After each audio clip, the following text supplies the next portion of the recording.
اگلی نسل کے بارے میں سوچو. Think about the next generation.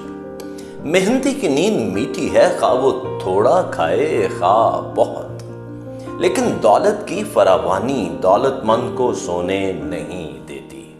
ایک بلائے عظیم ہے جسے میں نے دنیا میں دیکھا، یعنی دولت، جسے اس کا مالک اپنے نقصان کے لیے رکھ چھوڑتا ہے، اور وہ مال کسی برے حادثہ سے برباد ہوتا ہے. اور اگر اس کے گھر میں بیٹا پیدا ہوتا ہے تو اس وقت اس کے ہاتھ میں کچھ نہیں ہوتا. وائز 5واں باب 12ویں سے 14ویں آیت. خداوند یسوع مسیح کی سلامتی ہمیشہ آپ پر قائم رہے. جس خدا کی ہم خدمت کرتے ہیں وہ اتنا شاندار ہے کہ وہ اپنے محبوب کو نیند ہی میں دے دیتا ہے. خدا کے فرزند کے طور پر رفاقت اور کلام مقدس کے ذریعے اپنے آسمانی باپ کے ساتھ گہرے رشتہ کو استوار کرنے کی کوشش کریں، تاکہ آپ جان سکیں کہ خدا آپ کے لیے کیا منصوبہ رکھتا ہے. یعقوب کا خط 4 باب کی 8ویں آیت.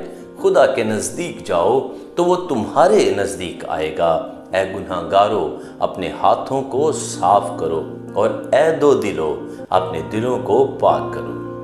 جب آپ جانتے ہیں کہ خدا آپ کے لیے کیا منصوبہ رکھتا ہے تو آپ اپنی سخت مشقت کو بھی آرام سے برداشت کر سکتے ہیں، اور جو کچھ بھی آپ کے پاس ہے اس سے آپ مطمئن ہوں گے.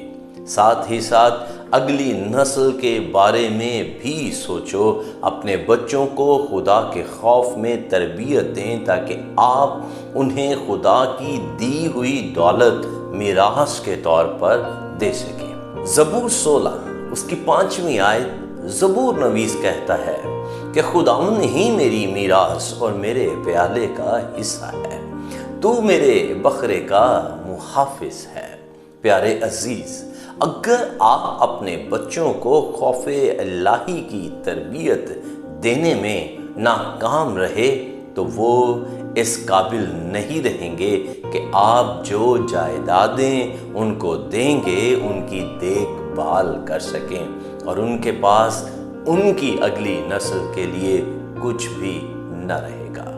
خدا کی روح آپ کو خدا سے ڈرنے، اپنے وسائل کو اچھی طرح سنبھالنے، آنے والی نسلوں کو خدا کے خوف میں تربیت دینے اور اپنی جائیدادوں کے ساتھ وصیت کرنے کی رہنمائی کرے.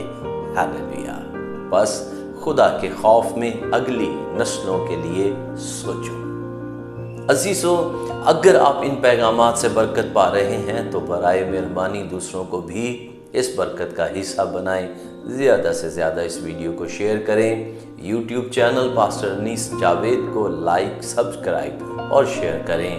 آپ اپنی رائے اور دعا یا درخواست بھی ضرور بھیجیں. شکریہ. خداوند آپ کو